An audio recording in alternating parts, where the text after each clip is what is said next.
exercise number 5. I've been calling these lessons, they should be called exercises. This is exercise number 5. Very simple. We're going to do a pattern now. It's just a simple exercise. We're going to downstroke and we're going to do 1 on the 1st fret, and then we're going to go down to the 5th string. We're going to do number 2, and we're going to go down to the 4th string, then we're going to do 3, and then the 4th string here is going to be 4. So we're going to go downstroke.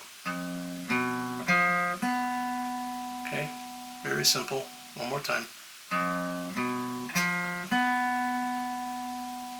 Okay, and then we're going to go up. But this time we're going to do an upstroke with your picking hand, right? This is just to learn coordination. It's just an exercise. So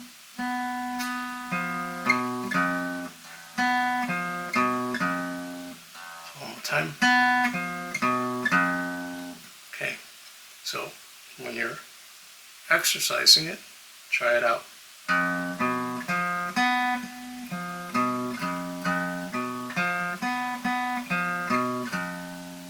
Okay, that was exercise number 4. Stick around for exercise number 5 to learn coordination between your fretting hand and your picking hand.